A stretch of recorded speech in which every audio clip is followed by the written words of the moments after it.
ओम नमः शिवाय। बंधन और मोक्ष का वर्णन। शिव पूजा का उपदेश।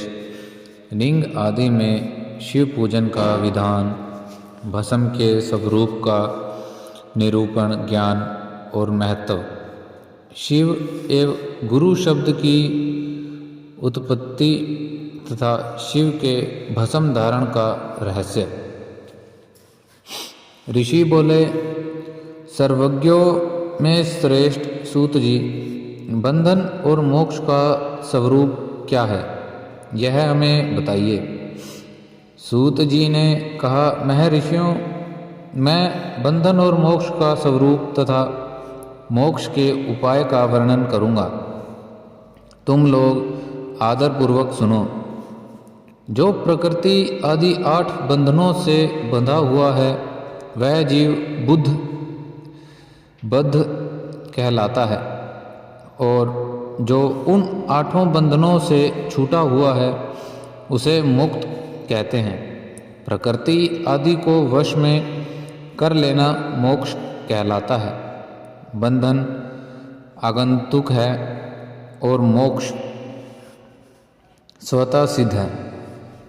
बद्ध जीव जब बंधन से मुक्त हो जाता है, तब उसे मुक्त जीव कहते हैं। प्रकृति, बुद्धि, त्रिगुणात्मक अहंकार और 5 मात्राएं, इन्हें ज्ञानी पुरुष प्रकृत्याष्टक मानते हैं। प्रकृति और 8 तत्वों से समूह से देह की उत्पत्ति हुई है। देह से कर्म उत्पन्न होता है और फिर कर्म से नूतन देह की उत्पत्ति होती है। इस प्रकार बारंबार जन्म और कर्म होते रहते हैं। शरीर को स्थूल, सूक्ष्म और कारण के भेद से 3 प्रकार का जानना चाहिए।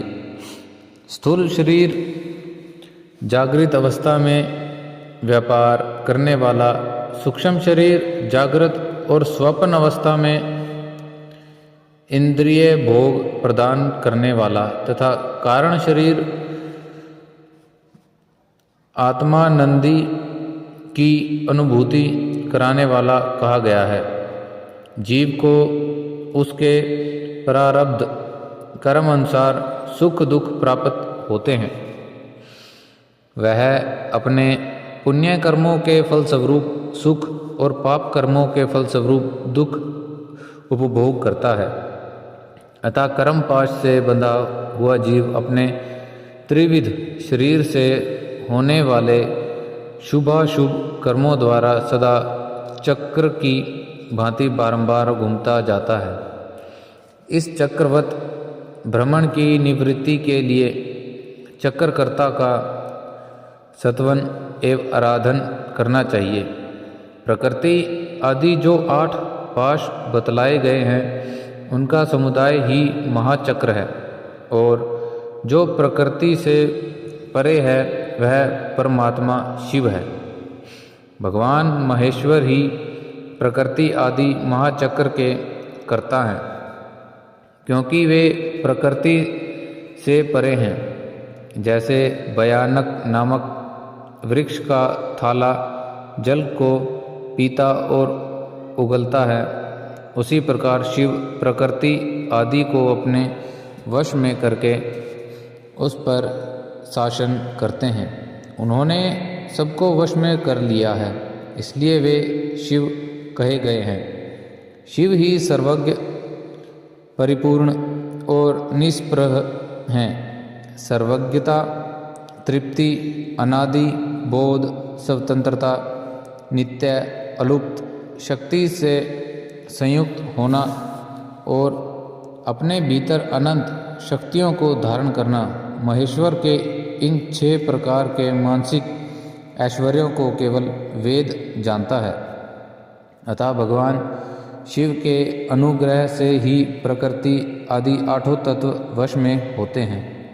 भगवान शिव का कृपा प्रसाद प्राप्त करने के लिए उन्हीं का पूजन करना चाहिए।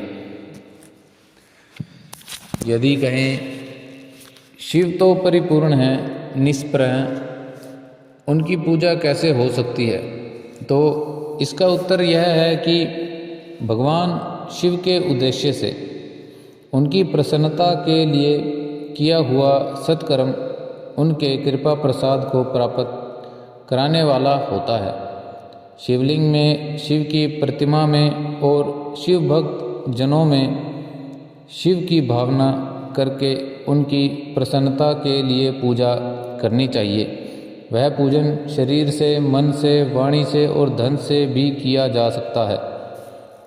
उस पूजा से महेश्वर शिव को प्रकृति से परे हैं पूज कर विशेष कृपा करते हैं और उनका वह कृपा प्रसाद सत्य होता है।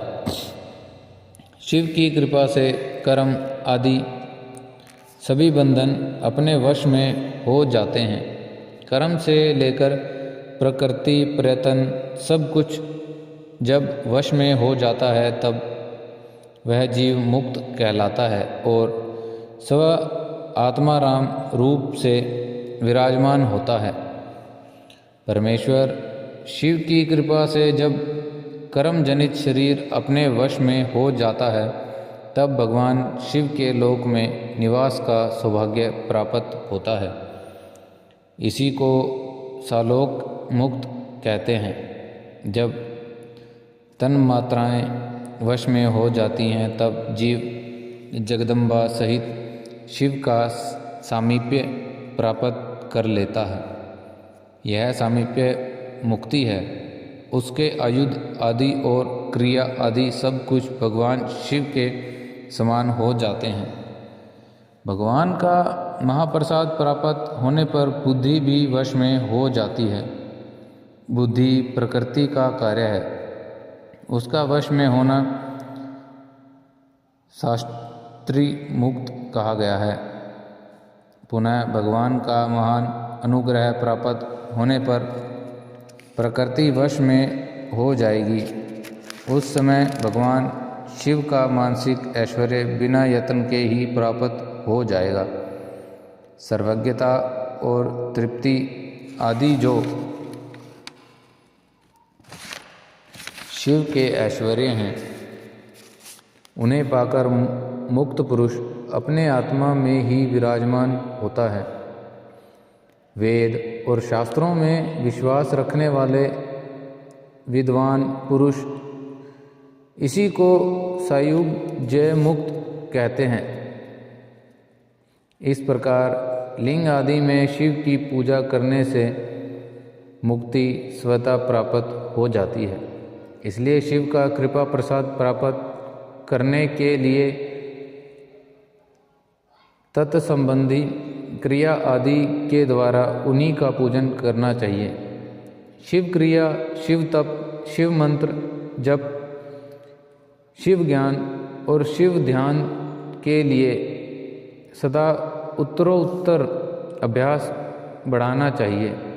प्रतिदिन प्रातःकाल से रात को सोने तक समय और जन्म काल से लेकर मृत्यु पर्यंत सारा समय भगवान शिव के चिंतन में ही बिताना चाहिए। सद्योजात आदि मंत्रों तथा नाना प्रकार के पुष्पों से जो शिव की पूजा करता है वह शिव को ही प्राप्त होगा। ओम नमः शिवाय।